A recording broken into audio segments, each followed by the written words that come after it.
part of TSOs. Just a bit of introduction and practicalities. As you can see, the meeting is being recorded. So have this in mind. During the meeting, we invite you to use the chat in Teams to address your questions. And if you have specific question related to any slide, please also put the number of the slide in your question so we can revert more easily to it. So after the presentation, we will be having a short Q&A session to see if all questions has been addressed during the call. As a follow-up to that meeting, there will be minutes and final meeting documents that will be shared to the whole distribution list of the core CG. There will also be a JAO Q&A forum where a question will be also answered. On the agenda now, so after the welcoming introduction, we will start with the item 2, which is the process fallbacks and data publication. So process stability on IDCC A and B will be presented, along with fallbacks and allocation of capacity data publication. Then there will be a third item on KPIs and bidding zone isolation. So will be presented the latest KPI results for IDCC A and B. But also the market party will have the opportunity to do a presentation on bidding zone isolation. This presentation will be done by Jérôme, who is there as well from Energy Traders Europe. Then they will have a presentation of TSO on bidding zone isolation, notably on mitigation measures and the capacity improvement study scope. After that, as announced, there will be a Q&A where we'll hope to answer all your questions as well, and then the AOB and closure of the meeting. That's it on my side. I don't know if you want to add anything, Ruud or Steve. No, not that, but maybe it's good to also mention that obviously we are here in the core capacity calculation context, so the focus is the capacity calculation. So that the intraday part of the capacity calculation part of the intraday market, and not the allocation part. So maybe it's good to mention it beforehand. Indeed, thank you. Yes, then maybe we should go to the first topic, and that is actually the go live. Bernard, you should have the credits here. Please go ahead. No, it's not. It's not me who has the credit. It's all the people who are involved. There's really a lot of people who worked on this, not only on TSO side, but also the market parties, of course, the regulators, policymakers. So everybody involved, all the providers, the consultants that we used. So a lot of people together we made this happen, and so we finally have the 2024, the go live of the IDCC, both the one that is going to is running at 3 o'clock in the afternoon in D-1 as the one that is running at 10 o'clock in the evening in D-1. And we are already, as I can say, we are already working on the next one, IDCCC, which will be delivering capacities for all the hours from 6 o'clock in the morning until midnight on updated IDCF. So that will be then the very first time that we will be using the IDCF, the intraday congestion forecast. So that will be, again, something completely new that we hope to introduce as soon as possible. But for now, indeed, we can celebrate two successful go lives. Processes are running, capacities are being delivered. So I'm very happy that this is still running.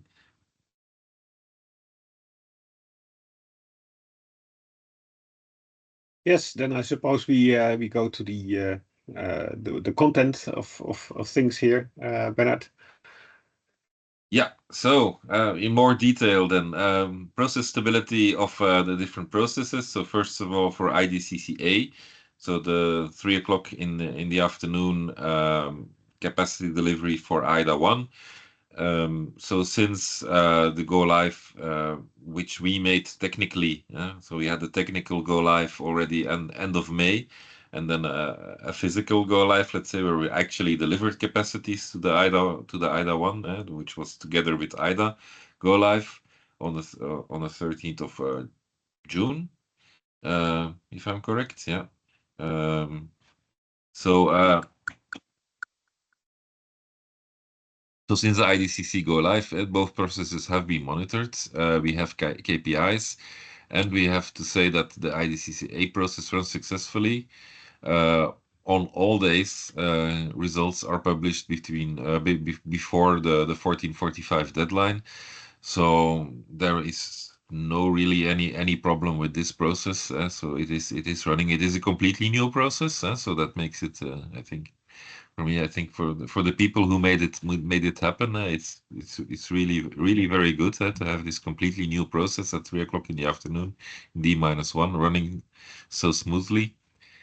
And next steps, we will inform, of course, the stakeholders on how the process is actually running, KPIs and so on, via monthly and quarterly reportings, where we said, okay, the first quarterly reports, we will do it after Q3, because Q2, well, it only contains, since 13th of June, it only contains less than 20 days, so it would be a little bit small as a quarterly report. So that's why we thought, okay, the first quarterly report will be directly after Q3, so after September.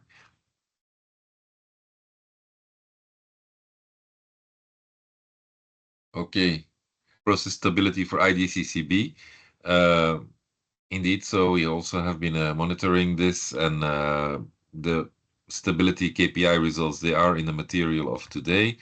We have a process that is running successfully, and here I have to say not for all days, but for most days. So there were a few days where the extended deadline of 2155 was used, meaning that it was we just did not manage to deliver capacities of 2145. It was and then we're really talking about seconds or minutes later. It's only a few minutes, so it's 1 or 2 minutes later. So it means that it's ready at 2146 or 2147. It's nowhere near 2155. So that means that we are really still quite comfortable with this extended deadline of 2155. We did have 3 failures that we are going to see in more detail in the coming slides. So yeah, based on these failures for providing updated IDCCB capacities, we are of course looking into those details, and we have already either we have already implemented workarounds, or we are working on it, so that these things do not repeat themselves. So of course every failure is immediately analyzed and is immediately put up forward for quick fixes in as far as it's possible in the tools or in the processes, to make sure that we very quickly change what is needed to make sure that repeats do not happen. Same thing about the reporting. So we have monthly and quarterly reportings. For a quarterly report would be after Q3.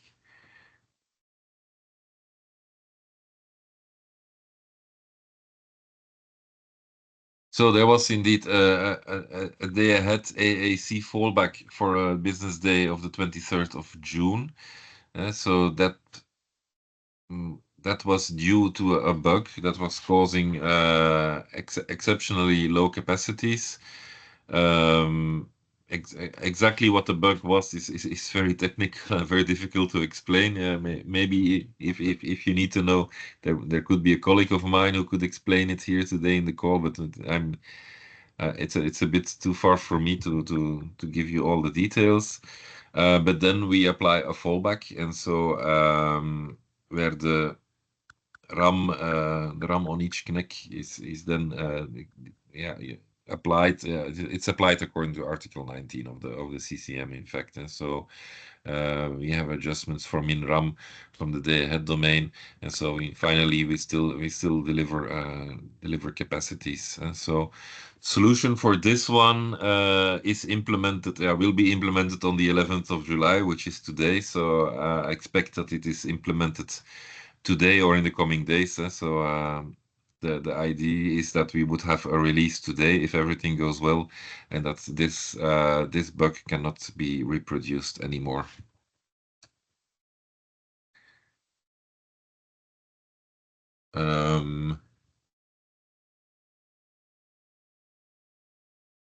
Okay, in terms of process timings and fallback scenarios, publication of data. So here we have a table where you see target end times, critical end times, and so on. So maybe first of all, as of IDA go live, where are we at the moment? So we have a target end time, which is 21:45, which is the time where we normally will deliver capacities. This is the capacities as they have been sent to the XBit platform. So we checked the moment that we send them, which is the official moment to check if the target end time has been reached.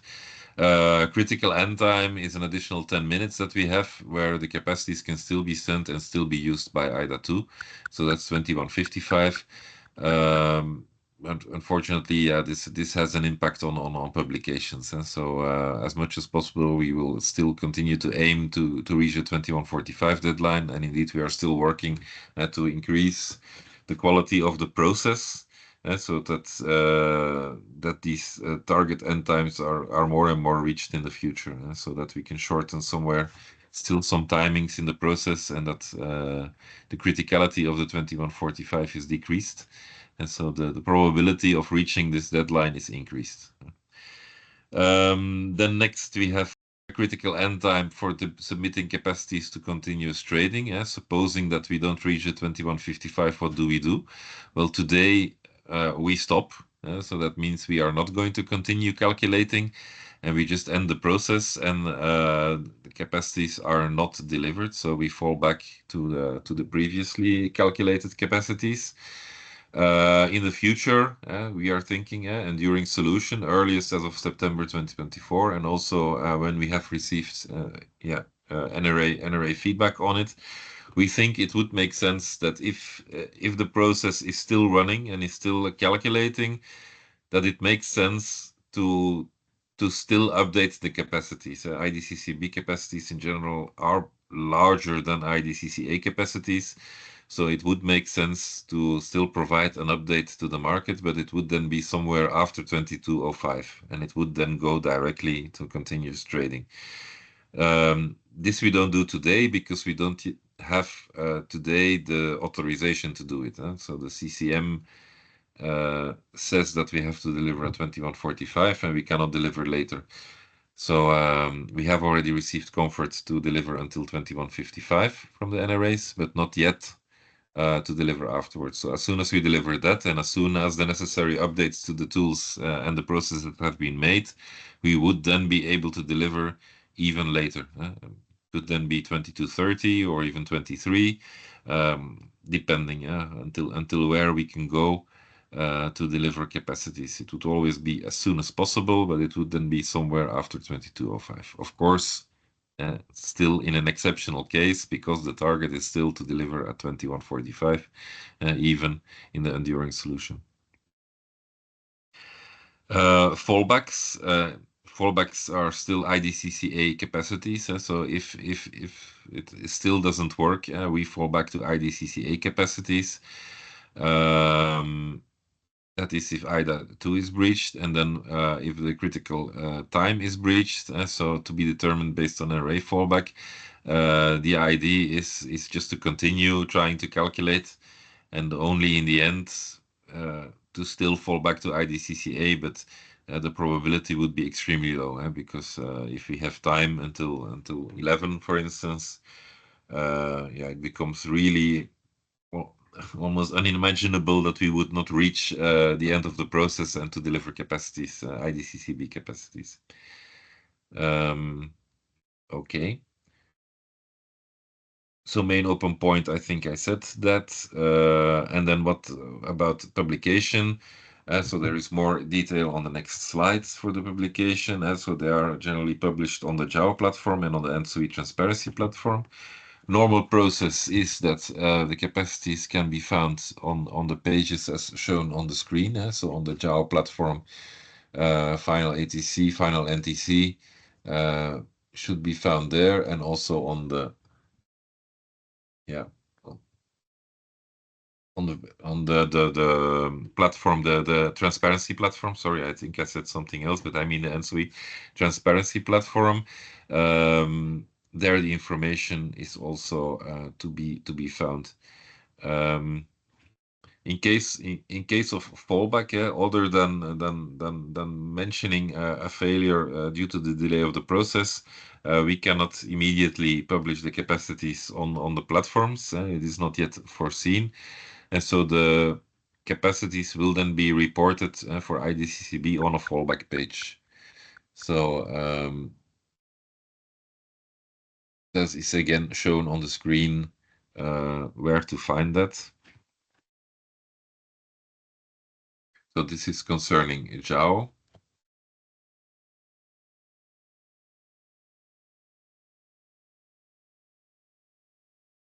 The next screen is, the next slide is where to find it on the ETP, the ENTSO-E transparency platform. So continuous allocation can be found, of course, at all times via the page as shown on the screen. Updated data file is filtered for 5 different intervals. You can see the entire evolution, a 15-minute snapshot, and so on. So there are many different views that are available: 1 hour snapshot, 2 hour snapshot. And so there you can also find the information on the capacities. Okay, how to detect if there is a delay in the process? So if the capacity is not delivered at 21:45, okay, as soon as the data is available, so then as long as it is before 55, it will be uploaded to JAO, and meanwhile the monitoring page will show that the data is pending. So you'll be able to see that so IDCCA initial ATC for SDAC is the print screen that is made there is for IDCCA final NTC. For SIDC, it's pending there. So, but okay, the page will show pending, and then the capacity will then finally still be uploaded to JAO under final ATC, final NTC at the time that it is available. Which capacities will be available? So, if the TSOs provide IDCCA capacities after 1445 but before 1455. The capacities are not updated on the ENTSO-E transparency platform before IDA1. So it is the JAO publication tool that will provide the information on the available capacities only. So the ENTSO-E transparency platform will not be able to provide the capacities at that time. It will be JAO. If the capacities are not ready before 1445, then there will be no capacities. So that is the case. But as far as I know, and I think it was also said on the slide, that this has not yet happened. So normally capacities will always be provided at 1455 if everything continues to go well. On IDCCB, it's a likewise process. So capacities after 2145 are not updated on the ETP before IDA2. So it will be on a later moment, but not before the IDA2 is running. So if you want to have the capacities, you will have to go to the JAO publication tool to have the capacities where they will be published as soon as they are available. Between 21:45 and 21:55. Sorry, there's a small typo on the slide there in IDCCB. So if TSOs fail to provide capacities for IDCCB before 21:55, so then the capacities that will be used for IDA2 will be the same as the capacities that were used for IDA1. So the IDCCA capacities. AUMM is sent to the market in time. Yeah, okay, that's also so you see. So okay, another small showing in a flow chart how it works. So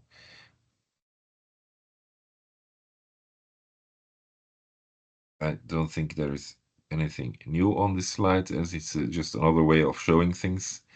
So let's leave it on the screen for 1 minute that everybody can have a look. So this is how it would work.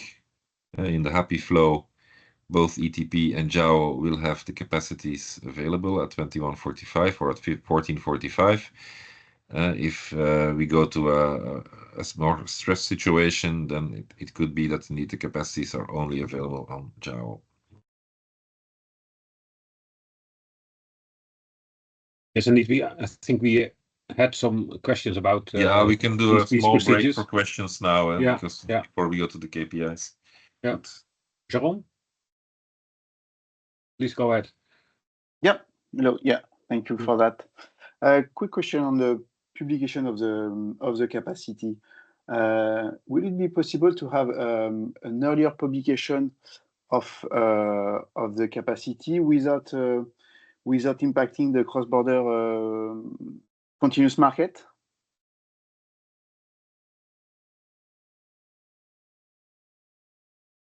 Can you specify your question? Is it IDCC-A, IDCC-B? I would say for both. And what do you mean with earlier? Earlier than which reference? Earlier than 45. Earlier than 15 minutes before the gate closure time of the auction. Okay.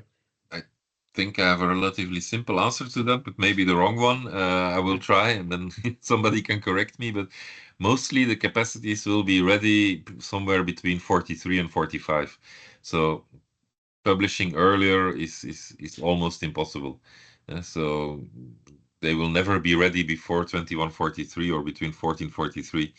So yeah, so that's why the publishing is at 45. Okay, so even without talking about XBID, what you're saying that the publication is the calculation in itself is not ready before at least 20 minutes before the gate closure time. Indeed. And even if the calculation started well in advance during the afternoon, just for my understanding. But also in the afternoon, the calculation is not really starting very early afterwards, because we have to wait for the day ahead market to be finished. So that means there is not much time until 3 o'clock in the afternoon. Okay, so I will specify my question. So yeah, I would agree with the one at 3 o'clock. There is not much time, but if we talk about the one at 22, I assume there is much more time in the afternoon to start the calculation. And why is the calculation ending that late, that close to the intraday auctions, but that close to 22? Yeah, we want to do it as late as possible, and then this has been extensively discussed, I think, with a lot of instances. That the reason is that we want to include as much data as possible, as much reliable data as possible into the model that we are going to use for the capacity calculation. And the model is the DACF, the Day Ahead Congestion Forecast.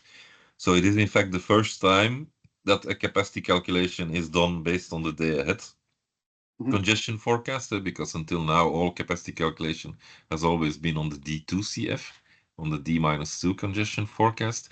So the DACF has much more reliable forecasting information already, and has already some information on remedial actions which are going to be used by TSOs to make the day ahead market result work. So as the later we use this information, the more of these forecasts and remedial actions are already in the model. So that's why we try to start the calculation as late as possible and deliver and then subsequently we deliver also the capacity at the latest possible time. But still, as always, we try always to do it before 21:45. If we would do it earlier, we would also have to use an earlier DACF, meaning that the quality of that DACF would be worse, meaning that the capacity that we deliver for the IDA2 would also be worse. Okay. And by including all the information, you also mean the trades which has been already done on the XBIT continuous for the next day. Yes, is this correct? Indeed. Okay. Yeah, that we also include. Yeah. Okay. Thanks a lot for the explanation. Yeah, I see that also our expert on publication tool side wants to add complementary actions or variants. Yeah, just wanted to add that the reason that we publish the capacity at 21:45 is we have to wait for the latest AAC that is coming from the continuous trading to get the more accurate capacity. So we wait until 21:40, we get the latest AAC from XBIT, and then that is the input for the ATC extraction. So we could publish capacity even before 2145. That is not accurate because the continuous trading. So that is all providing AAC every 5 minutes. I think it's updated 5 minutes. So we wait until 2140. That's the input to the CC tool, and from the XBIT and then the ATC extraction process starts. And then within 2 to 3 minutes, we calculate the capacity and distribute it to send it to back to XBIT.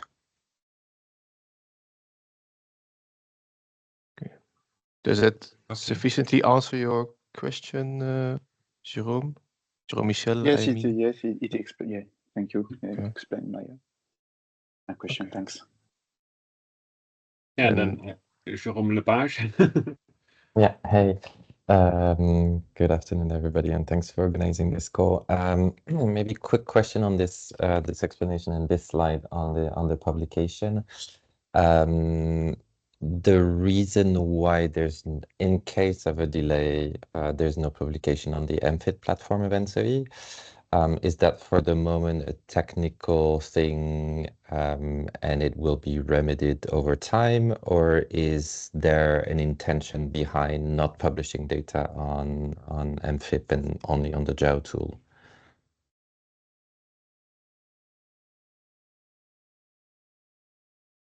That's a very technical question. In a television show, I would say over to family, but here I will see if I have an expert who can help me on that. But I think it has to do somewhere with the update frequency of the ETP. That it is not possible to publish at any time you want. It's only updated every 15 minutes. But I'm not sure. I would need to see if somebody has more expertise on this than me in the call.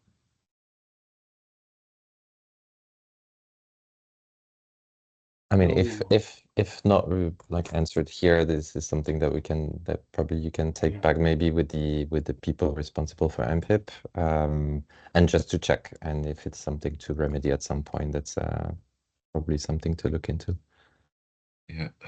Okay. But if there's an actual reason behind other than technical from the MFIT platform, that would be good to know. Mm-hmm. Yeah. Thank you. Okay. Write down the question. We also Yeah, have maybe a question perhaps in the chat. you can put also your question in writing in the chat so that we capture it very well with the right acronyms. Thank you. And indeed, there is another question in the chat from Simon. I'll read it out aloud. Some ATCs for borders are missing on ENTSO-E, for example, between Slovenia and Italy, Romania and Bulgaria. I know those borders are not part of core, but they are in SIDC. But I still hope you have some information about this. I think this is a question we will feedback to our colleagues in the MCSE, because indeed it's more about interface between XBIT and ATP.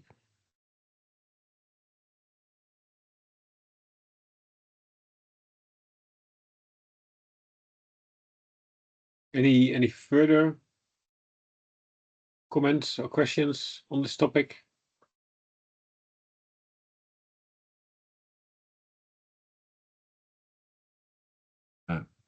Maybe I have one. Yeah, sorry, it's not strictly related to the capacities, but so a couple of weeks ago we asked on the JAO forum whether it would be possible to have access also to the ATC validations that the TSOs are applying. And the answer was that it would be possible and that they would be published soon. I was wondering if you have maybe an update on the timeline that you would require to have this publication available for us.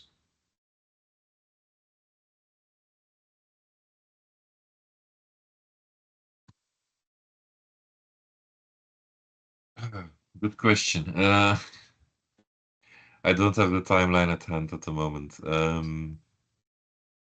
So you write down the question and we will get back to you.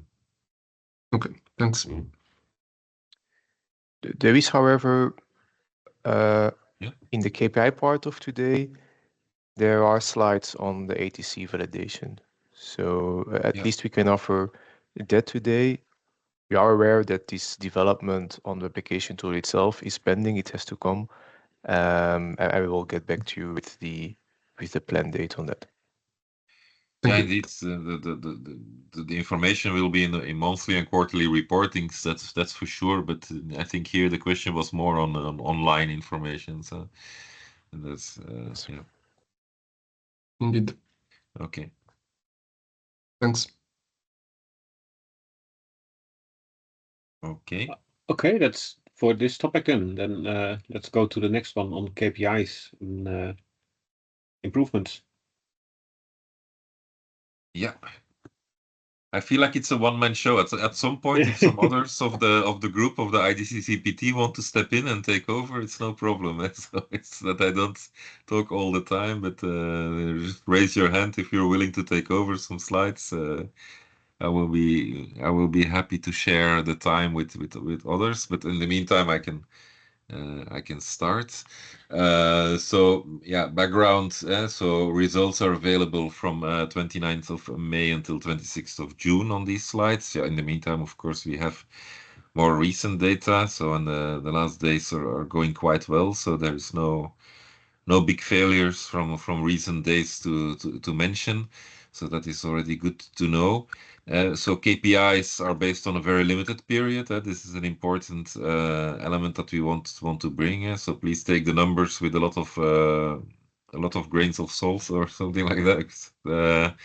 That it's a very short period, so it can be quite random at some times, and some numbers can be quite random in statistics. But in general, what do we see? The results stay in line with what we have seen during the external parallel run. So capacities are still quite good compared to what we had before, and where we can compare between before IDA go live, where no capacities for intraday trading were available between 3 o'clock and 10 o'clock. Of course, delivering capacities on from IDCCA is a big improvement because you go from 0 to something, so it's always already better. So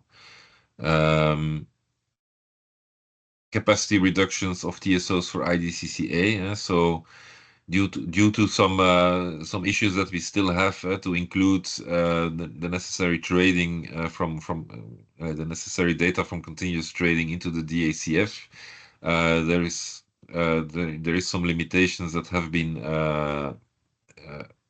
applied at some moments in time by PSE, and also initially communicated in previous CG meetings. APG had foreseen to not provide capacities for IDA 1, but yeah, they managed to have an additional validation process in time just before IDA go live, which meant that it was then possible with the necessary validation processes to have capacities on the Austrian borders even for IDA 1. Yeah, reductions remain possible due to this validation process, so that still not too many risks are taken with the IDCCA capacities, but it means that okay, the IDCCA so and especially bidding zone isolation for Austria will be much lower than what you saw during the external parallel run. Next slide is yeah, a table with quite detailed KPIs. So yeah, this is for IDCCA. So this is a limited calculation, just still based on day ahead calculation. So still based on the D2CF with all validation processes on top. So it's leading to capacities which are not zero, but they are not very high. I'm trying to look at my other screen where the slide is bigger. So isolated bidding zones can be observed quite a lot on IDCCA capacities. Percentage of the time where positive ATCs are being delivered, we're talking about 40, 50, 60% of the time. So still half of all ATCs delivered for IDCCA are positive. But these numbers are, these numbers are low. But as always, they are much higher than what you had before. Before it was always 0%. So we've gone from 0% positive ATCs to 50% positive ATCs for IDA1. So that is where we are with IDCCA. We have some duration curves. So here indeed you can see 50% of the time. So we have 38 borders, and indeed 23 or more oriented borders have 0 ATC 50% of the time. But still, sometimes, well, I don't know anything else to say about this curve. Sorry, it just confirms, half the time capacity will be 0, for IDCCA.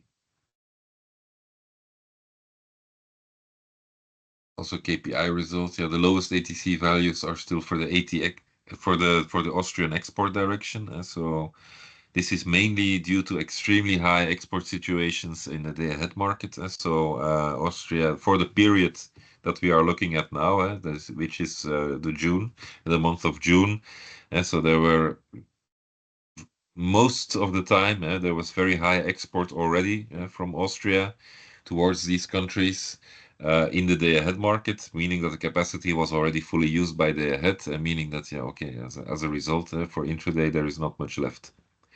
But on core level, the average ATC is over 800, so that's still quite high. It's an average ATC.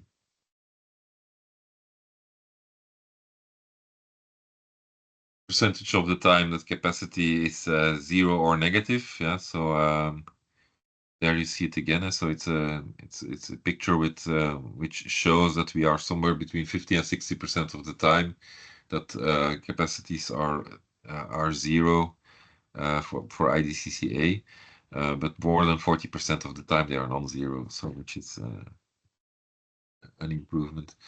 Capacity is 0 in both directions. On the next slide, bidding zone isolation is 25. I would like to say 25, but let's say 26% or lower on all bidding zones. That means that 75% of the time in any bidding zone you would have capacity at least in one direction, even on IDCCA.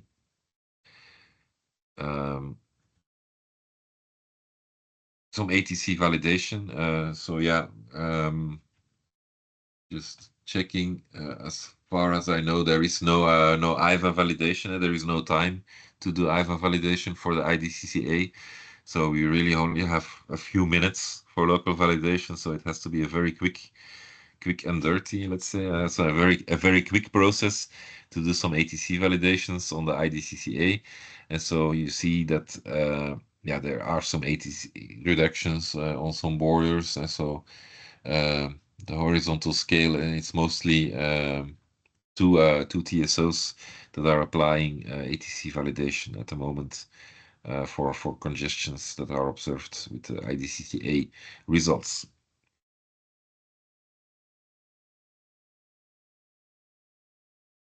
That's all on IDCCA.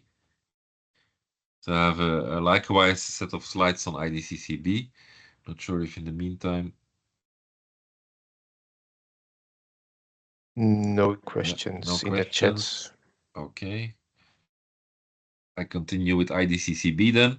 So the background is the same.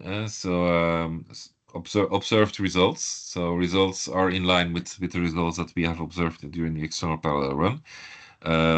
What we dare to say is that IDCCB results are quite positive at the moment. For the period that we are observing, so we have a frequency of about 80% of positive ATCs over all borders, and an average ATC value on core level of about 700 megawatts of the positive ATCs. Bidding zone isolation is still observed, but it is with a much lower frequency than during the parallel run. We are actively monitoring the bidding zone isolation. We are preparing some additional KPIs to further analyze bidding zone isolation. And so we're really working on that because it has been mentioned in the past as an important issue. So we are focusing on that. But first results are showing that it has reduced already a lot, probably because of market conditions, that it has changed. And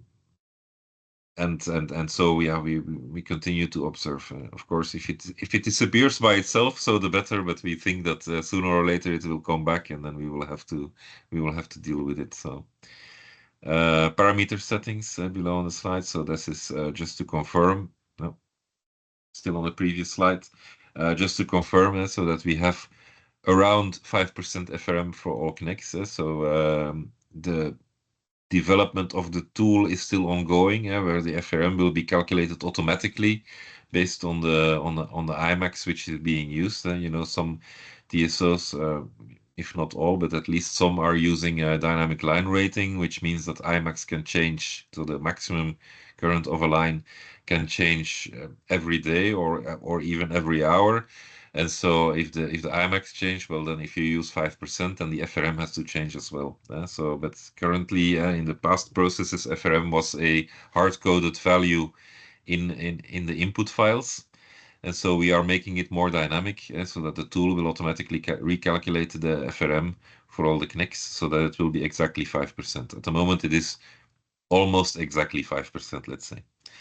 And then that's where the small symbol before the 5% is coming from. And then, of course, we still have the 3% PTDF threshold that we're using for all connects where the RAM is less than or equal 50 megawatts. And so meaning that normally PTDFs below 3% are ignored for the capacity calculation. Detailed results are then in the next slides, indeed. This is the table again that I showed before, where you can see indeed in the bottom the isolated bidding zones, very low. So there is one day in gray, the 9th of June, where we had a failure of the process. So no results for IDCCB, and so IDCCA leftover capacities were used on that day. This failure is already resolved and cannot repeat itself anymore. Occurrence of empty domains. This was usually something that happened quite often during the external parallel run. Well, now we have seen that there was only one day where we reached 10 empty domains on a single day, but usually it is much lower, and we have indeed quite a lot of days with 0 empty domains. Frequency of positive ATCs is ranging, that is somewhere in the middle of the table, almost at the bottom, as where you see. It started very well with 89%, 90%, 87%. It has gone back to maybe more normal values of 76%, 75%, even 66%. Of course, it also depends on how much capacity is already used by the day-ahead market. If the day-ahead market is using all possible capacity, then the intraday has nothing left. This has always been the case. There is no capacity reservation for intraday. So if the head uses everything, then some ATCs will be 0. This is unavoidable. So that's where we are. We think in general quite good results. So we are positive to continue using the IDCCB.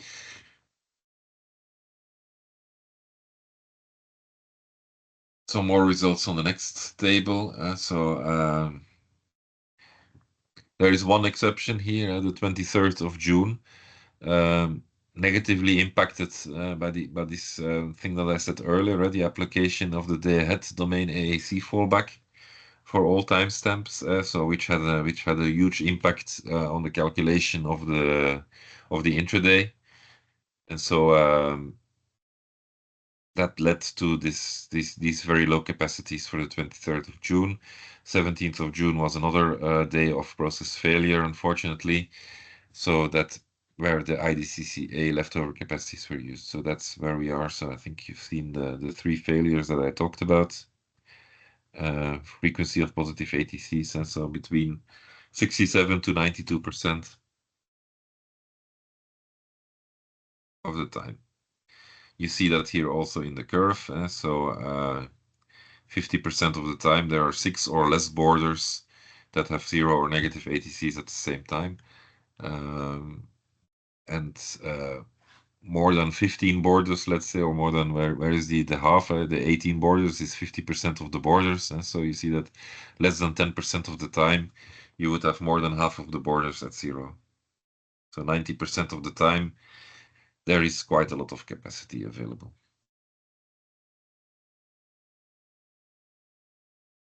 Next slide gives you the mean positive ATCs. Yeah, so not much to conclude yet about that. As I said, the period is quite short. You see some high values, some lower values, the average around 700. Frequency of 0 negative ATCs. Below 40% on most borders, except for France exports, where the 0 negative ATCs is at the moment above 50%. This is due to, well, on the one hand, very high exports, which are already observed in day ahead, and due to specific limitations on the grid. And probably, if needed, my French colleague can give some more explanation on that. There's a hand raised in the meantime, and a question in the chat. Yeah, I think for the question in the chat, we will pick it up also after Jérôme Lepage has made his introduction, because I think this is the case around Hungary, Slovenia, which he will elaborate a bit further. Okay. For the question of Jérôme, who has his hand raised, please go ahead, Jérôme. Yes, thank you. It's not a question, it's more a comment that, yes, thank you for this KPI.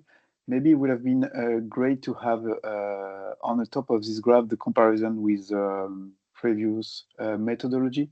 So the leftover used at 22. So in the previous methodology, to see a bit the difference between on each border, like a bit like you did for the parallel run. When you presented the result of the parallel run versus the methodology, it might have been great to have on this slide. So on the top of that, what was available with the previous methodology for us, just to have an idea. So just a more comment on this. Yeah. We might we'll show later an example of this comparison. So we can discuss that a bit later.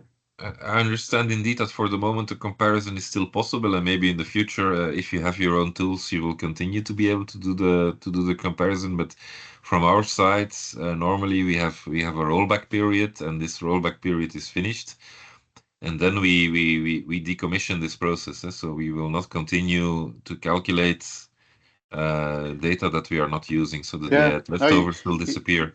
It was not a request; it was a small comment. Yeah.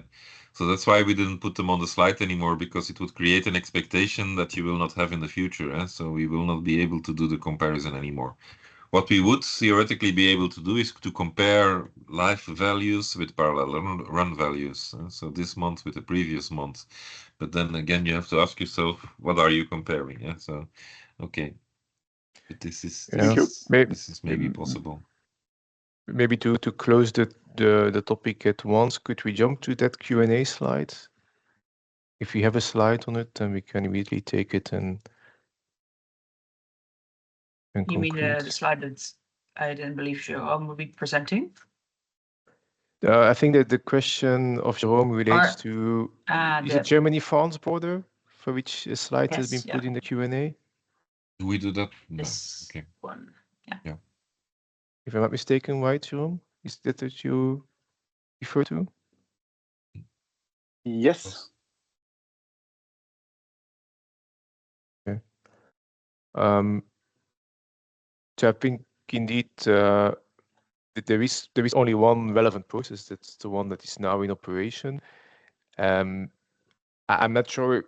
Apparently, we are still publishing then data according to an old process. I'm not sure where and how exactly, but it's for sure not an entire process, because the process is not including the validation step, which is part of, we trust, part of the previous process anyhow, which is part of the IDCCB as well. So even this comparison with data that is still being published and that we'll see soon, I understand from Bernard, is not a one-on-one comparison, just to complete the understanding. Because it doesn't take into account, you said? Well, the previous process was leftovers plus increase decrease, and Yes. and the whole magic was in the increase decrease part, validation, coordination, and this is now all centralized into one recalculation with validation, and I'm not sure what's the data flow you're still getting according to the old process, but it's from an intermediate result of that old process. Okay, so what you're saying, it means it's not as accurate as it was in the past. Okay. Yeah. So my advice would be to not indeed use it as a reference, because it's not one representative, and two, we will stop this publication, I understand, Bernard, after the rollback period, which is ending very soon. It's ended. Oh, it's ended already. Last 3 weeks. Yeah. So the comparison we made is really on the last 2 weeks of June, just to give a small sample on it. So yeah, what we did is we compare. So the old method that even now you're saying that it's not fully accurate because it doesn't take into account the increase decrease calculation.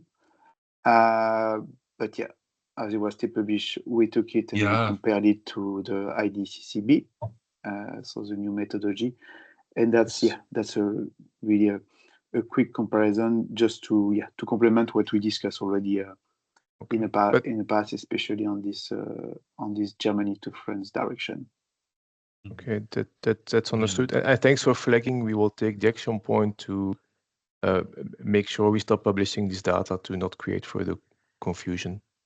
But I think even if it's not that accurate with the increase decrease mechanism, we still see that it basically confirms what we saw in the parallel result, that there are a lot of difference between new and old methodology on these specific borders. But just wanted to do a follow-up on this, that it seems to still happen in production and confirm our the discussion we had on the previous core CG.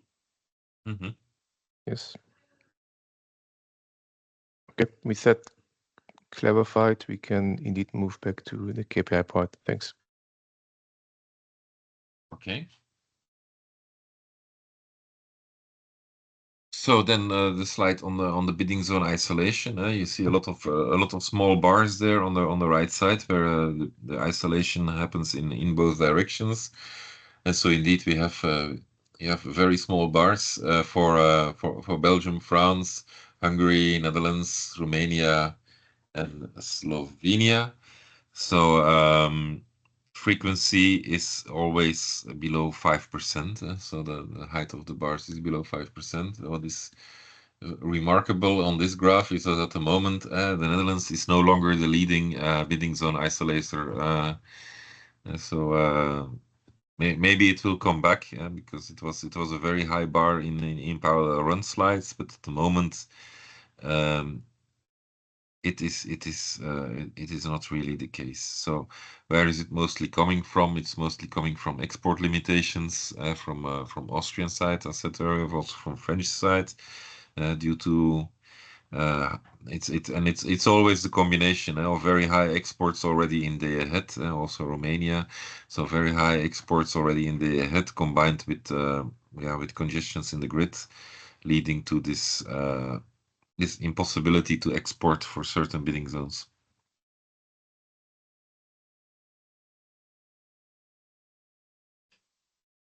Okay, moving on, we have slides on the IVAs that were applied and the ATC validation that was applied. So I've aggregated results for the period, so about 1 month, where you see on the bars you see let me just say the average IVA that is applied and the maximum IVA that was applied. The scale is on the left in megawatts. So largest IVA application around 250 megawatts from SEPS. And then the count there the legend is on the right side with the largest amount of IVA applications from Transelectrica 151, from Hops 23, sorry, and some lower IVA applications to be seen there on the slide. So in general, quite low for given that it's about a whole month. ATC validation. There is some ATC validation here from TSOs that normally apply IVA validation. It is because in a few days during the go live, after the go live, the validation process of those TSOs which are doing it together failed, and so they had to fall back to an ATC validation process. So that's why you see these ATC validations coming up for the German and Austrian TSOs, and it's because it's a fallback from the normal IVA validation. And then for RTE, indeed, so the ATC validations due to high exports and internal grid limitations.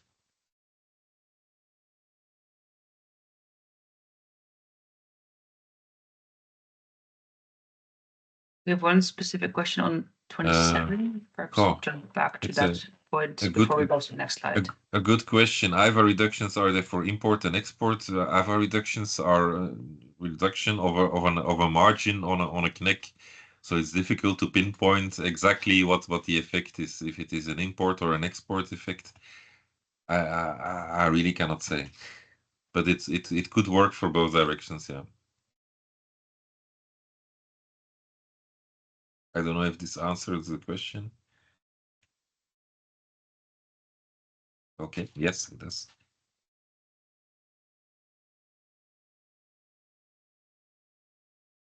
Maybe before going to the next topic, to address questions.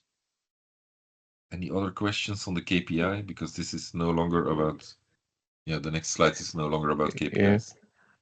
The questions in the chat are around the, I think, Austrian, Slovenian, Hungarian observations. I think this is where Jerome wants to make some more elaboration. So, Jerome, I see you have your hand raised. Please enlighten us. Sure, thank you, and thanks Bernard for the detailed presentation on all those KPIs. So first, thank you for working on that, and I think we're all eagerly looking forward to the reports sometime probably in October on the third quarter after the implementation of the IDCCs. Now, you've seen in the chat already, and there's been quite a lot of discussions about the situation at the moment in Southeast Europe. So like in the south of the core region, but also how it affects other regions, both in the Union and in the Western Balkans. And there are questions around that, and especially in the context of the blackout that happened on the 21st of June in parts of Croatia and in Bosnia-Herzegovina, Montenegro, Albania. There are questions around how possibly the new capacity calculation methodology, but also the allocation aspects of it. And I understand this is not really the core of this group, but this is a related question, how that affects the ability of the market participants, but also the TSOs to react closer to real time to unforeseen events. So we're still looking to understand fully what happened on the 21st of June, especially with the ENTSO-E reports. But the fundamental questions behind that are, so is there at the moment enough capacity allocated in intraday? How the availability of the capacity in intraday at the borders towards the southeast of the core region have changed through these processes, and also how, in the context also of the introduction of intraday auctions, how much of that capacity is used almost completely in the auctions themselves, and how much is left to the continuous trading. Now, we understand that part of those questions can be answered a bit as part of the KPIs you're looking into, but definitely incentivizing to look further and maybe have a little bit of a focus in the context of those big questions. We see that, for instance, in the figures that you showed us, there are significant capacity constraints for as far as exports from Austria are concerned, and that affects a lot the countries that are underneath Austria geographically, be it Hungary, Slovenia, Croatia. So maybe it would be wise, and I don't know how far you can do this also in cooperation with other groups working on capacity allocation through the IDAs and all this, how that could be useful to understand how far the new capacity calculation and allocation processes in intraday may have helped or worsened the situation, for instance, on a day like the 21st of June. So that's a general context, and I'm happy to start a conversation on this. Yeah. So I've received some feedback from my Austrian colleagues on the capacity from Austria. So that's one part of your question. But I think if he's here, then it would be even better to hear from him. And on the other part, maybe before I give you the word, 1 second, on the 21st of June, I will take all your comments with me personally, because I'm also, you may not know, but I'm also in the lead of investigating that problem. So at the moment, it does not really seem like the market had a big impact on this particular event. It was the case that the area that was in blackout was very highly importing, but of course it was, because otherwise it would not have gone into blackout. But it does not seem that the market was excessively influencing this event at this time. So, but that's very preliminarily. So we're going to continue investigating. It's quite a complex case. So, but on the Austrian, maybe Thomas, you can help formulate part of the answers. Yeah. First of all, thanks a lot for this setting so far and all your explanations. Also, thanks a lot for the questions. I hope you understand that at least this question regarding the connection of capacities, allocations, IDAs, continuous trading, and their effect on the Balkan power outage is a quite complex one, which is a bit hard to answer for me ad hoc. But in general, I want to answer on the questions which are related to the capacity on the Austrian or southeast Austrian borders.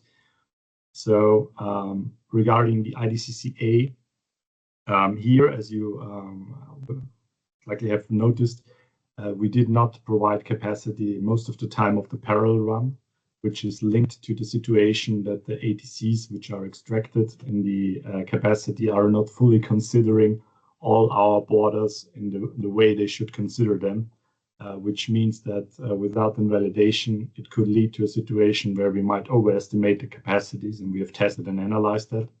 And therefore, there was a need to come up with a solution of validating capacities at the end to even provide capacities at all. And I think that is a major step forward, because it was always our standpoint that we cannot provide capacities as long as we do have these difficulties. but we came up with a validation solution, and therefore we can provide capacities.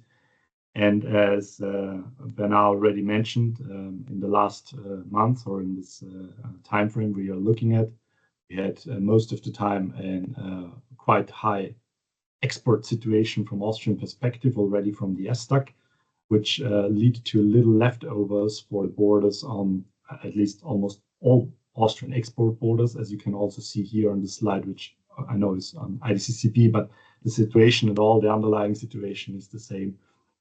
And this means that even by nature, there is no capacity left which can be provided to the market. So it's not that we restricted artificially or something, but we can see that the capacities are always quite low, or most of the time even negative in the IDCCP now, to so that we might not even have to limit it at all, because the capacities are already negative. And of course, this is a situation which is very, not pleasant for our partner TSOs. But the simple truth is we cannot provide more capacity in a situation where we already overloaded from the day-ahead market. And the outcome of the IDCCP then, which I think is for you more relevant, is already a negative capacity. So we cannot increase it from a negative standpoint to a positive capacity. And in case we had to reduce it, as you can see on this graph, which is in 100 or 130 hours in the respective time frame, the reduction were not that high. So it's not that kind of a big reduction we have performed in our local validation, because the capacities itself were already quite low, and our operators and our validation system saw the need to set them to zero in such situations. So that kind of gives an impression how dense and how stressed the situation in these hours is and the current situation is. And I think that from a general perspective, also with an eye on the capacity improvement studies, which we will discuss, or we discussed, it is one major aspect from APG to focus on getting higher capacities as well, but also, of course, with an eye on our very important obligation to have a safe operation of the grid.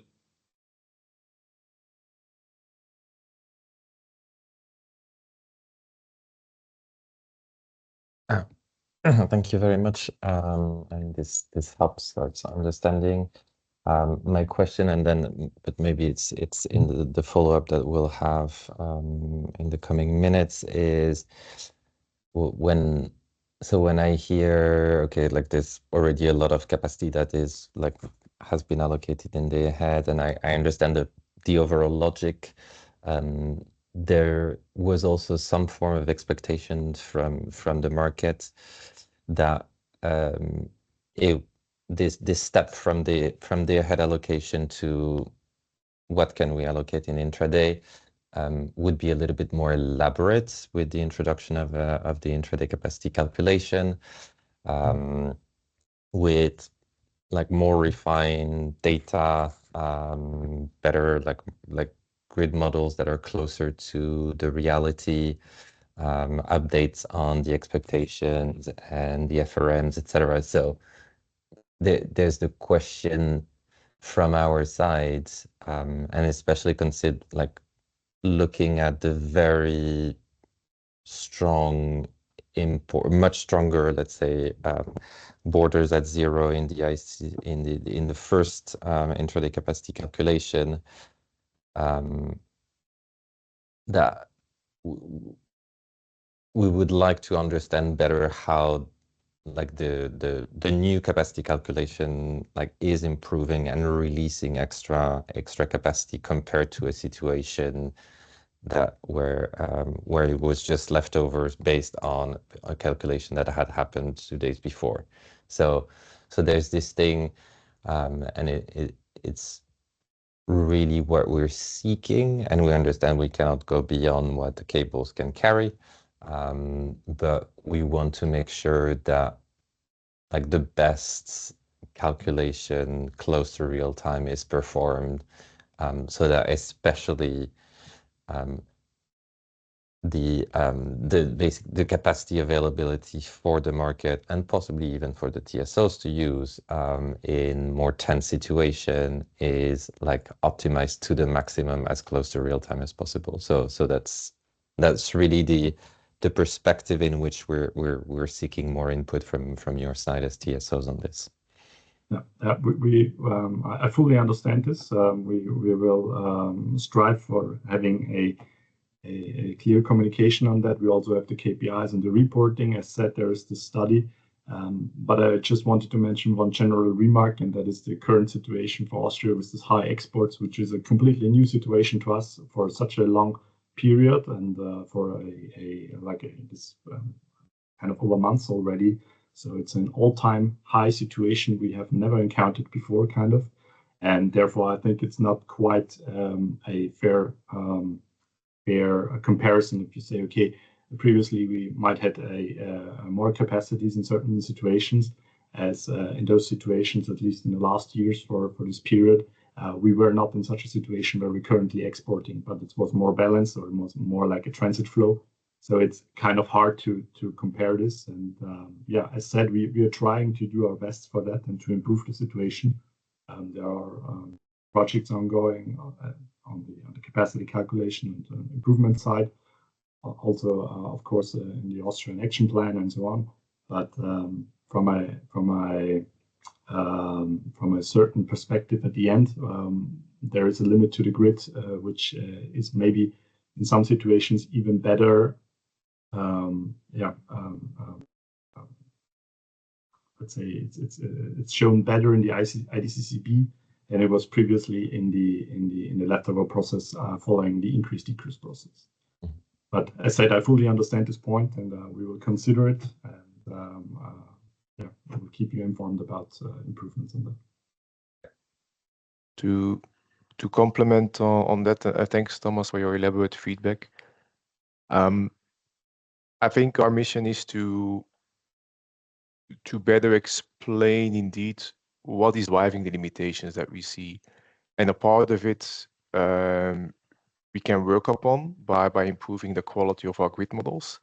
And I will come back to it when he explains the capacity improvement study. So we started the session with a reminder: we have processes running in parallel. So at some point we need to cut off where we are with the operational process after day ahead to put in remedial actions in the grid model. And this is not perfect today. And this we drag along in the capacity calculation that we want to improve, how to better capture the remedial actions that we do have and we do implement to solve these congestions. How can we integrate them in the capacity calculation? And that's one aspect we can work upon.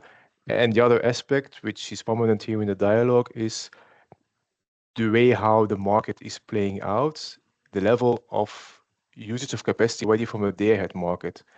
And for me, with the takeaway that we need to have with us and see how we can better illustrate that, is to not only show the KPI here from a certain IDCC calculation perspective, but we maybe need to, show the usage so far on the borders by the different markets that have occurred, so that we are better able to create the awareness and have a common understanding on what is the result of market uses of capacities versus what are technical improvements, quality of grid model upon which we can still further work.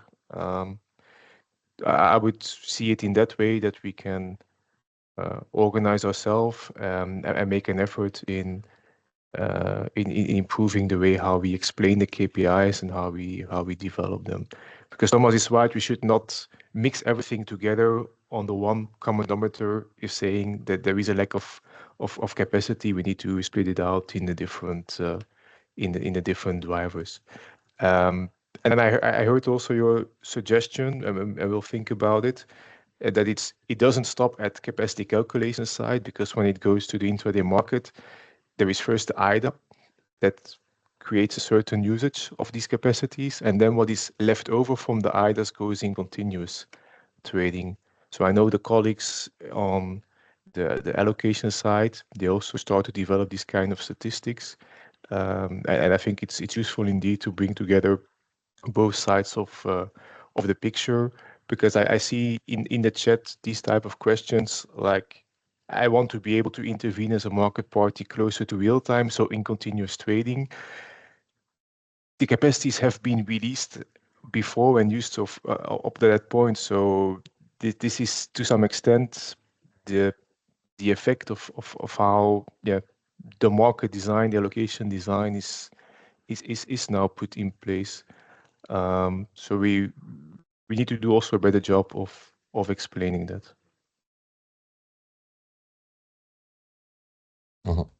Thank you for this. And just to note that the market was not highly supportive of the introduction of IDAs because of this idea of most of the capacity in the continuous trading is actually used very close to gate closure. So just showing this thing of like we understand the concept behind the valuation of capacity through the auction, and there are probably also things that the value of being able to trade close to real time is not part of that valuation during the IDAs, and that can create an issue in markets with small liquidity, or where more limited capacity is available at the border. So just placing out there, but that's indeed more for your colleagues on the allocation side for sure. Yeah, but still on our side, it's good to remind that we have. This was the first recalculation of intraday capacities. More is yet to come. Bernard and the team is already heavily working on the IDCC process.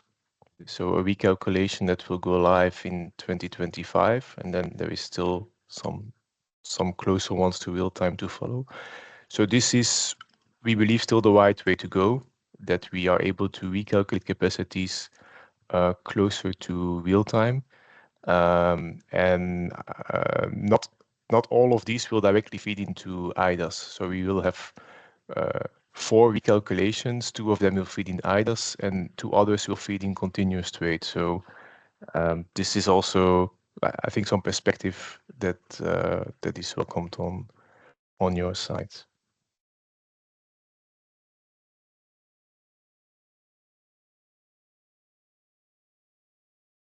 Maybe there are in the chat on this topic some side questions I would like to pick up. I think 2 times there is a question in relation to the 70% rule for the core region. Thomas made the link already with action plans, I think in the case of Austria. In general, I believe you're familiar with the whole picture of action plans and derogations throughout the core region. So this is also some evolutive trajectory in there. My main message here is indeed the resulting capacities on the border are the sum of all of these pieces of the puzzle together. So it's indeed not because in one bidding zone you reach 70% that the capacities on those borders will be abundant in intraday. This will depend on how the whole region functions, and it will depend on how the market usage has been had before. So that's how you should understand it. It's one element as an input in a coordinated capacity calculation in a bigger setting of different markets. And it will also be part of the further capacity improvement study work we will be doing. I know this is maybe a high-level answer to the question, but I just wanted to underline that it's not just one standalone element that has the key explanation.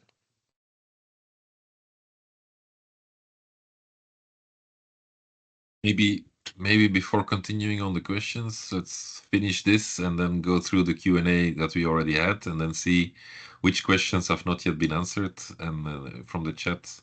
Is that a way forward? Yes, I think it's a good time indeed that present the capacity improvement study as kind of wrap up of this debate, and then we move to the rest of the Q&A. We move to the Q&A anyway then. So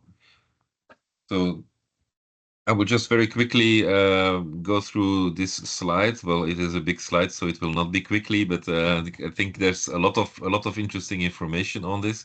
We've tried to squeeze it in one slide. So we promised during the whole capacity calculation methodology approval process that we were going to continue working on improving the methodologies and improving, where possible, the capacities that we can deliver to intraday. So in order to optimize them, it's of course on the one hand making them as big as possible, but on the other hand never endangering operational security. And I'm happy that the 21st of June was mentioned, although maybe this particular case was not really related to market activity, but okay. Anyway, the grid is being stressed more and more, so we have to take care that it's not overstressed. So we have agreed with Acer and with NRAs and also with you, I think, to further investigate and to do a capacity improvement study. And so the idea, which it was formalized in the CCM in an Article 25 of the intraday capacity calculation methodology. So you can always go and read exactly what was written there in Article 25. It means that we will deliver a study by April of next year, where a list of potential measures will be detailed. So, what are we going to look at? Well, quite a lot. So we have we did a brainstorming with the experts, and we came up with quite a lot of potential ways forward. So it's nothing very concrete, because of course if it was concrete we would already have done it. So this is really looking further into the future and looking beyond the what we have already done in terms of improvements. And so what are we looking at? We're looking at under the first big text measures to mitigate bidding zone isolations and to increase capacity that is made available to the market in the short term. We're trying to see whether we can solve precongestions either directly in the DACF or by tweaking capacity. So it's either by explicitly adding remedial actions into the input data, into the day-ahead congestion forecast, or implicitly by trying to have additional capacities and seeing in an IVA validation or ATC validation process whether it is actually possible to provide these additional capacities to the market without grid security problems. So first sub-bullet there is IT and process optimization. So if you can make the IT and the process even better, so that means that you can shorten the process and take a DACF later in time, so even later. So the question was asked earlier, why do we not provide capacities before 2145? Because we want to take a DACF as late as possible, including as much as possible already any operational measures that we will foresee to do in the day. So the later you can start, the more the DACF will be congestion free. Investigate changes in processes to include more remedial actions already in the DACF. So can we already earlier try to include, but this is changing existing processes. So we have to see in what, if this is possible and when this is possible. It's all this has to be done in the time span which is between the delivery of all the schedules by the market party, so which is somewhere between 4 and 5 o'clock in the afternoon, that the latest schedules are being delivered on production and load, and then producing a DACF, and then starting to do the grid security calculations, which then leads until late in the evening a fully developed DACF. Sometimes it takes until midnight. So what we plan to do then in the third bullet is the implicit one, which is to test additional intraday capacity against operational security. It's just to try to make it bigger and to see what it gives.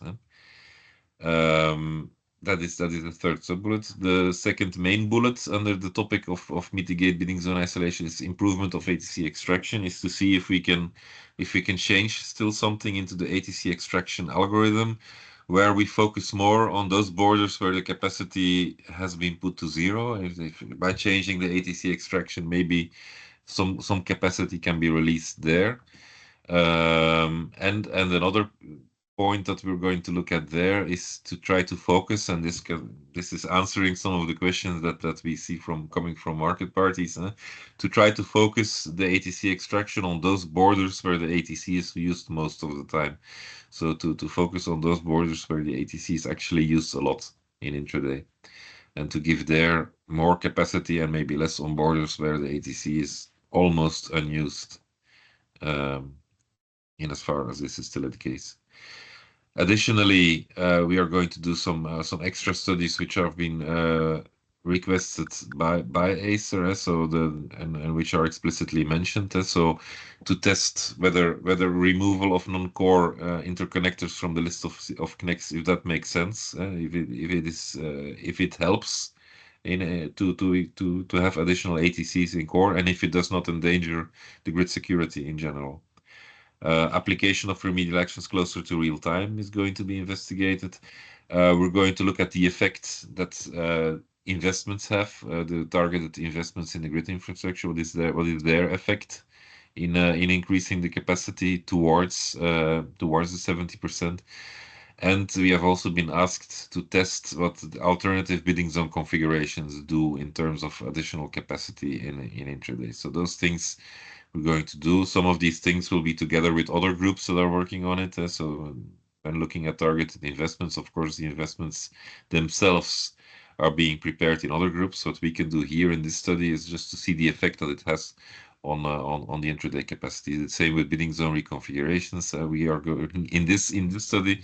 We are not redoing a bidding zone study, of course, but we will look at the configurations which are on the table and what their effect is, as asked by Acer and NRAs. So next steps is we are finalizing scope and planning. Internally, we hope that by September we have a very clear view. It's during the summer we're going to continue working on this, and by September we should have a clear view on the exact scope and what exactly we're going to study and how we're going to study and what the timing is of these studies. So that by October we can already give you a structured feedback on what are the most promising paths, what are we actually already studying, and do we already have some quick wins that could be developed faster. So it is indeed again two paths. It's looking at the long term, but also looking at the short term. Are there some things that we can do quickly and that we can already put in operation? We're not going to wait necessarily until April of next year before doing anything. So next to this study, allow me to mention also that we will, in the meantime, in parallel, also work on IDCC, so which is the delivery of capacities based on an IDCF, on an intraday congestion forecast. And this will be, we are currently testing, it will be ready in spring or summer of next year. We will be ready. So, of course, parallel runs have to be done. IT tools still have to be developed. It is not that we start from scratch. It's just that the IT planning is what it is. And so the IT tools are being developed as we speak and will be ready before the end of this year, so that the parallel run can start as soon as possible and that we can have an IDCC by spring or summer of next year. And this will deliver capacities based on an intraday congestion forecast from the time period of 6 o'clock in the morning until midnight. So 18 hours. And these capacities will, of course, be based on an IDCF, which really includes, I could say, all remedial actions necessary for operational security. So the IDCF is usually the one that is very close to what the reality is already very close to what the reality will be, because it is very close to real time. So I try to give you as much transparency as I can at the moment on what we are further studying. I hope it is appreciated. More than this, I cannot say at the moment because we are really just starting this. We first had to do the go live. Thank you for the applause, and then now we are tackling this as a high priority.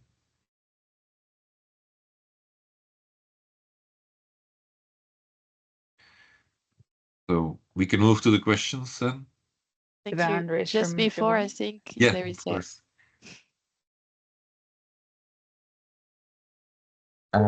Thank you very much, Bernard, and apologies. I apparently have firemen in my streets. We don't hear. Maybe, okay, very good.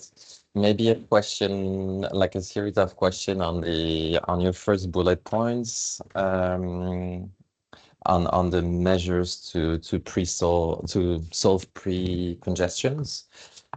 So I understand, yeah, it's threefold around.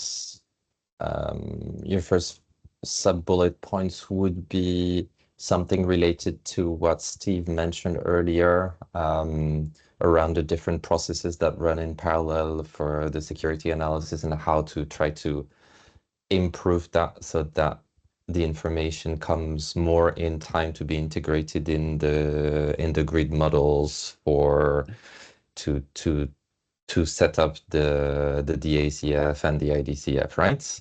That's the second bullet, yes. Yeah. That's the second bullet. Okay, so the Yeah. first bullet is rather a pure optimization of the calculation process. Yeah. Okay. Indeed. Okay. Okay. So that we can start later and use a later DACF. So yeah. Okay. To give And more then- time to the second bullet. Okay, great. And maybe then a clarification question on this third sub-bullet, because that's also like trying to understand in which direction you're looking. Are we talking here about min-RAMs, possibly min-RAMs applicable to the intraday time frame, or like a reiteration of the increase-decrease process that existed before in CWE, or what is your thinking? Where is your thinking going in that direction? It could be something which you could try to compare it with an increase-decrease process, probably. Yeah, but to give you exactly what we're going to do, it's really too soon. But it is something like, yeah, you test, you try out a small increase and you test if it is possible.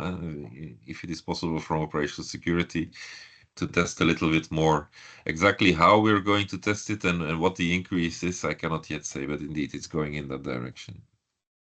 Because thinking, I mean, I wasn't there. You were in charge of this increase-decrease process, but that was with what, 6 or 7 bidding zones.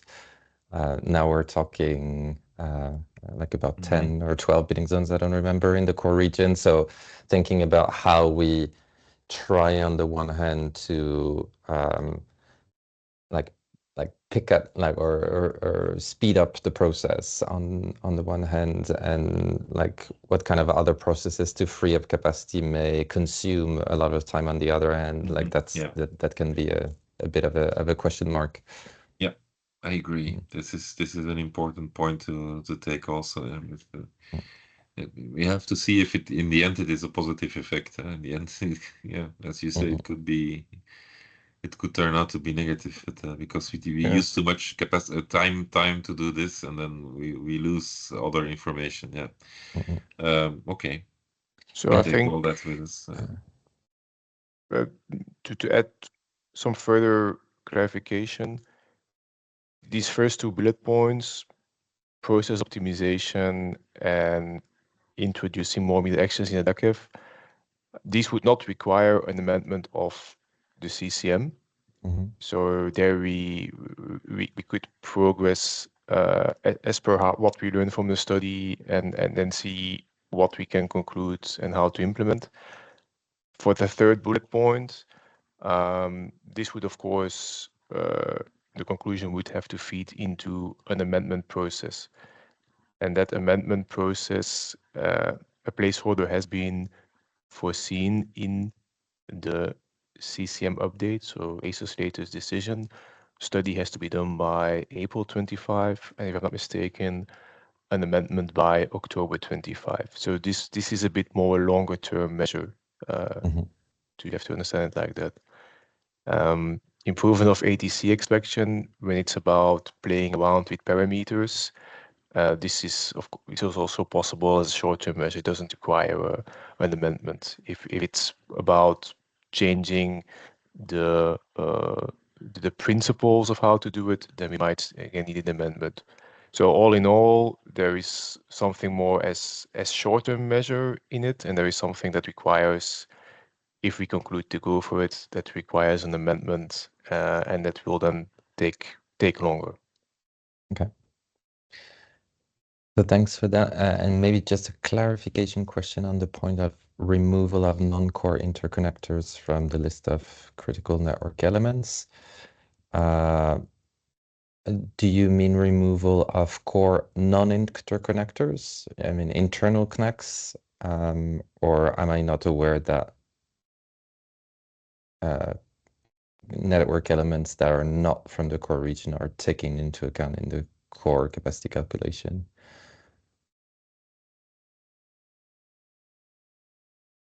Like, is that related to the requirement of the CCM to, as of, I don't know, 2025, I think, justify any internal CNEC in the capacity calculation, or is it really concerning CNECs outside of the core region that are taken into account in the core capacity calculation?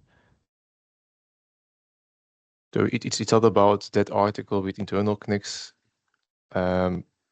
So it is about the CNECs. It's far in my mind. So Bernard or experts, please complement my reply. But as it's in my mind, it's at the other side of the interconnector. So at the borders of core, okay, the line continues, and these CNECs also are allowed to be part of the game. Okay, yeah.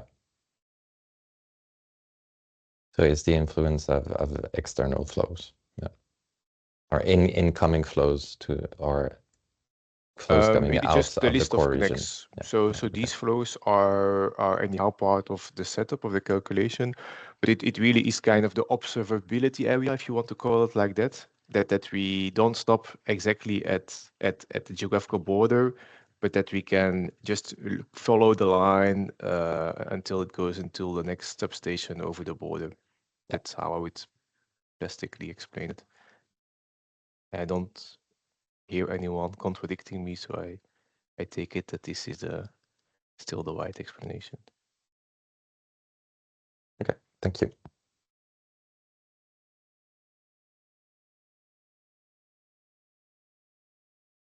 And yeah, again, really looking forward to the study, and I'm very happy that you're working hard on this. Apparently. Thanks for the feedback. Are there, maybe checking the chat, are there any questions related to heated up discussion on some borders in the chat? I also see some interesting comments about having more transparency on where the congestions are.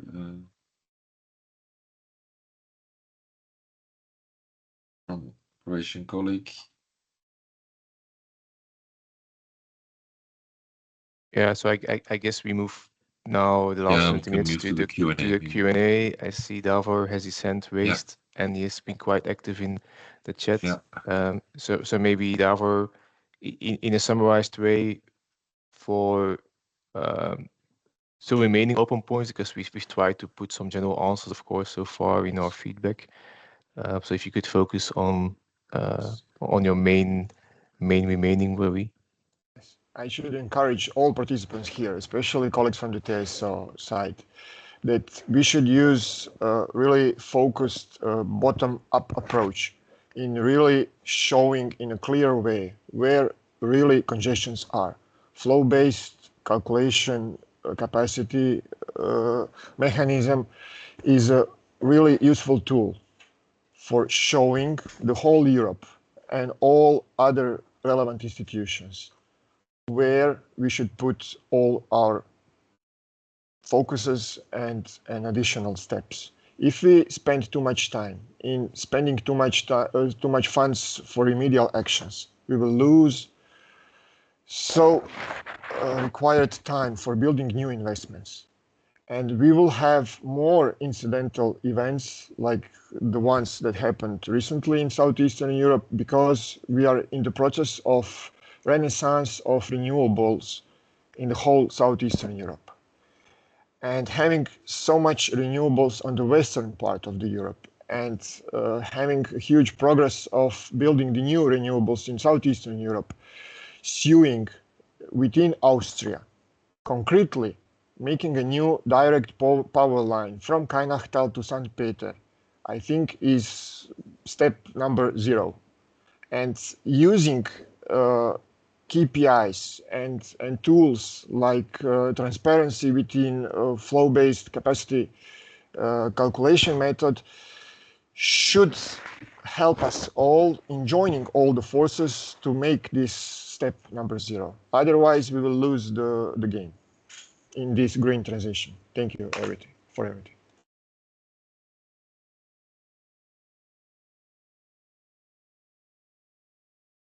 Yes, thank you. Yeah, transparency is indeed important to know where to look and where is it congesting, where do we have to look first for possible improvements. Yeah, both in investments as in methodology. So yeah, I think this is a good point. Yeah, and for us, it's part of the next steps. So what I tried to explain earlier, that creating better understanding for ourselves, but also for you, what is driving the low zero capacities, market usage, or still quality in the grid model. This is exactly going to happen by looking bottom up. And you're right, flow-based is quite rich in terms of information, and we are publishing the richness on the publication tool, but it's a vast amount of data with the flow-based domains and thousands of connects every MTU. And this is where we are looking for summarizing it and creating the interpretation around it. So that's what we take with us to come back to you in October. And of course, in this context, we are focusing on the software solutions. So how can we improve our capacity calculation? There is a world outside of it, of course, for the hardware, for the investments, which will probably not only look at what is happening today and yesterday, but for sure the grid planning colleagues, they look into a bit further future with even more renewables in the production mix to really identify where our investment needs. So in that sense, I think the work is complementary.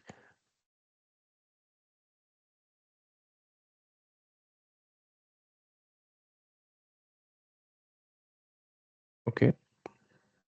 But thanks for this intervention, Davor. We can now move to the remaining questions in the Q&A. We've tackled a couple of them already, but maybe Bernard, you can talk us through it, what we have not yet. Me or with the help of the colleagues. The colleagues, yeah. Yeah.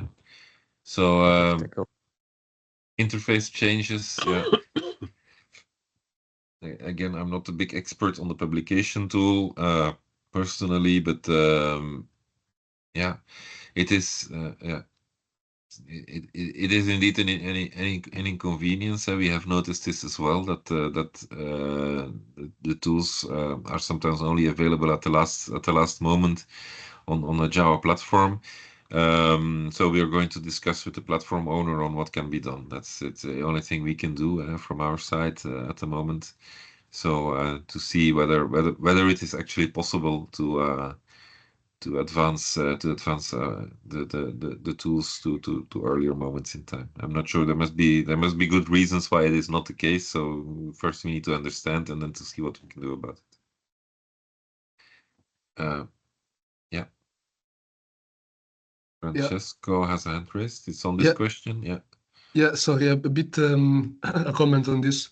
Other than the availability was also about the endpoints. So the sudden changes that we have observed in the endpoints without any warning. If that could be maybe smoothed a bit in the future and have maybe a warning or a heads up earlier, that would greatly help because yeah, it could cause issues on our side. Yeah. Thanks. Okay, I understand. Okay, we'll take this up. So thanks a lot. We're keeping note of the specific questions in parallel. So I see Maria nodding. So good. That's a good feedback for us and lesson learned for the IDCCC that we are already preparing. Thanks. Yeah. So next. Publication of information. So I think this question already came up earlier. So did we already answer this? ATC-based validation limits imposed by TSOs not being published, not online anyway. Yeah, at the moment.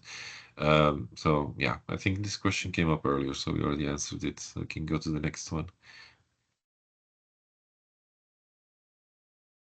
Publication of an intermediate domain for IDCCA.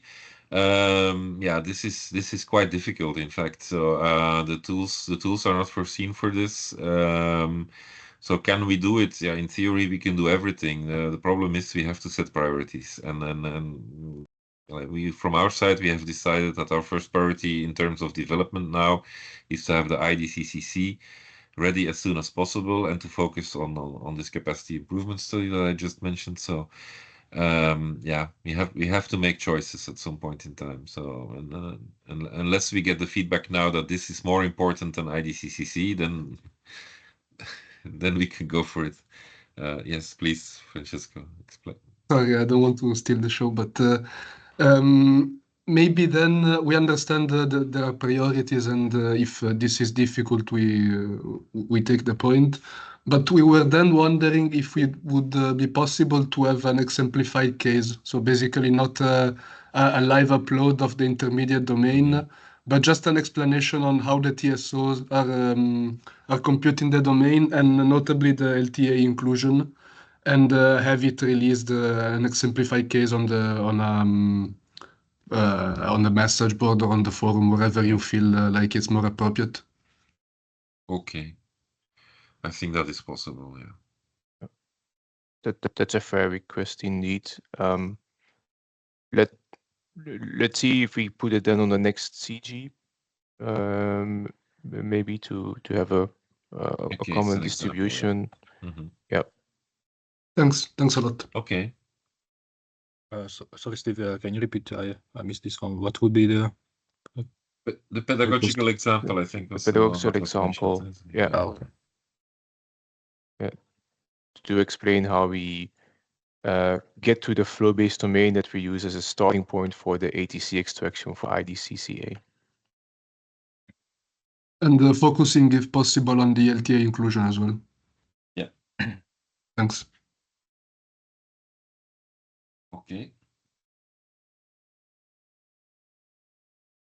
The point of Austria in the IDCCA, I think we mentioned earlier. So in the meantime, this issue has been dealt with. So there is a new validation process. So I will not repeat myself. I think the question was answered during the slideshow. Unless there is an element that was not answered. So the next slide gives you the practical message that was sent out on this.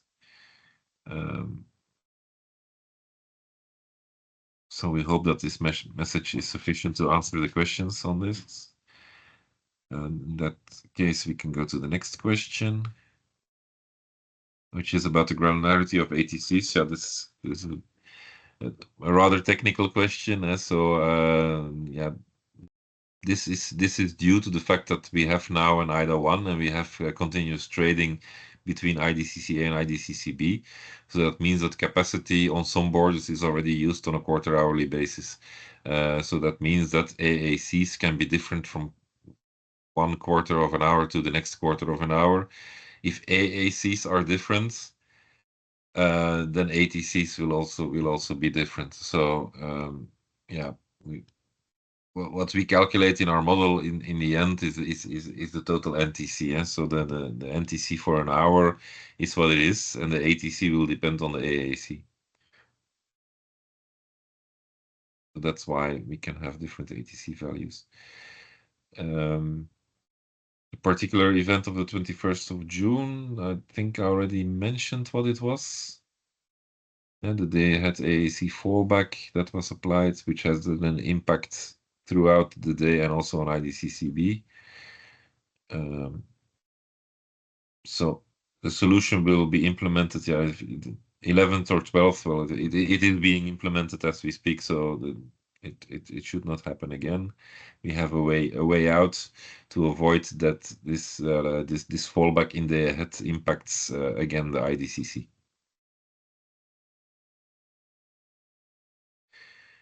This was tackled earlier at question 7, I think. It was earlier on the table.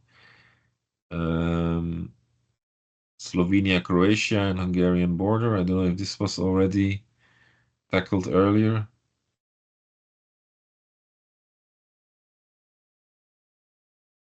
Yes, no? Yeah, I think we had Yeah. the link with the exports, the intervention by Thomas, and the conversation I think so. that followed. What I see on the slide is some more elaboration on the situation of the grid itself. That we had some maintenances, so this is also, of course, a factor that co-determines the capacities. So I don't know if that's something to further elaborate, but it's a written part of the answer, so it's an additional element to explain the situation. Yeah. If a big road is closed, you have congestions. That is always the case. Yeah. So then we can go to the next one.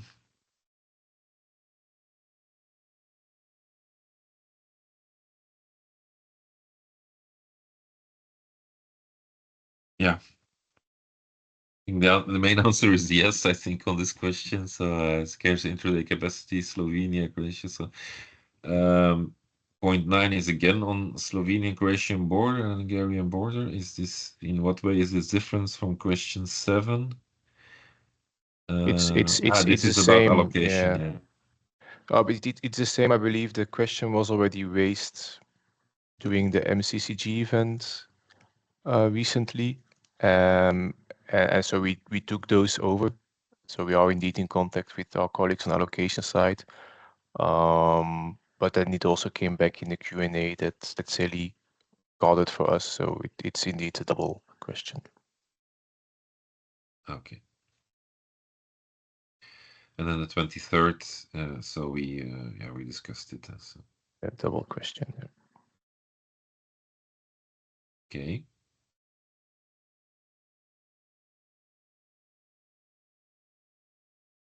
Okay, that's it from my side. So back over to Ruud and Steve and Veli.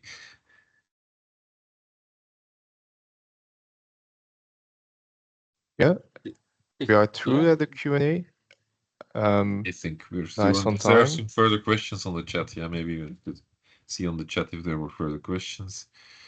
I see transparency on investment side here as the latest, but it's more a comment on a question. Yes, indeed.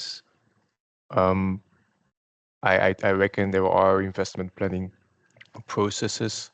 These exist both in European and national level. So of course, always possible to participate there in consultations and raise suggestions, I would say.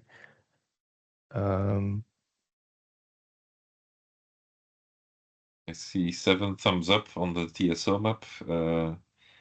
We can always see what we can do, yeah, but it's indeed it's a common day at an intraday map. Then which lines are most loaded during which time? Obvious bottlenecks. We can think of a KPI where we could show which connects are mostly limiting which capacities. Yeah. This is the possibility. Yeah, so this goes for me in the direction we're already looking into, indeed, to explain what is driving the low zero capacities, these pre-congestions, to be seen how easy it is to visualize it on a map. That's a good suggestion. Let's take it with us, but we cannot promise that it will be there already by next CG in October.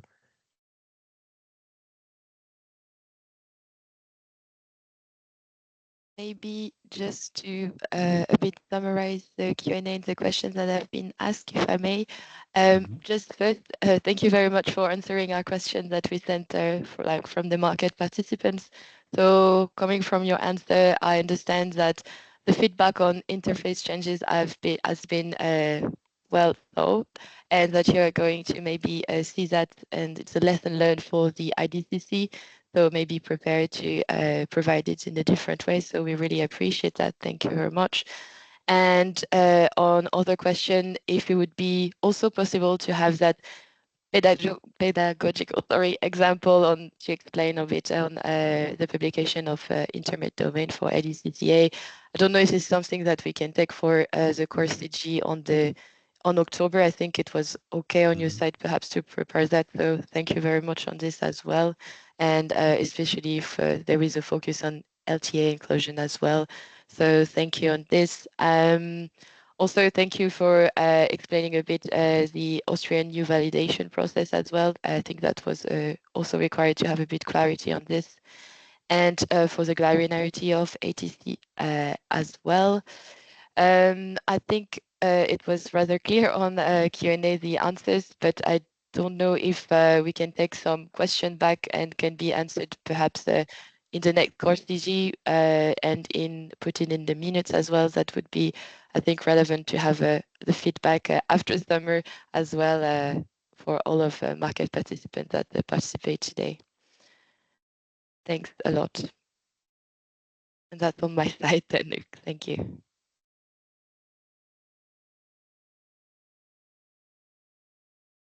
Yeah, so we took note of the remaining questions indeed, and then we will get back to you with the answers and how to distribute them either through the CG, either up front if the answers are there earlier. Also, thanks on our side for your feedback, thinking along. It's a dialogue that we will continue, and then here on the slide you see when and where we will continue it. So it will be a physical meeting, the next core CG meeting taking place in Brussels at the airport. That will be on the 11th of October. And on the rest of the slides, you see a recap of our communication channels. I think that is it for today. It's 3 o'clock as well, so nicely timed. I wish you all from my side and on behalf of all colleagues a pleasant and joyful summer break with hopefully incident-free operation of the markets, so that we can all enjoy it in a more peaceful and calm way than it has been the last couple of weeks. And then we hear each other back after summer. Thank you very much. And looking forward for the next course CG as well. Thank you. Thank you. Bye. Thank you. Bye. Bye. Thank you. Bye. Okay. Bye. Thanks. Bye-bye.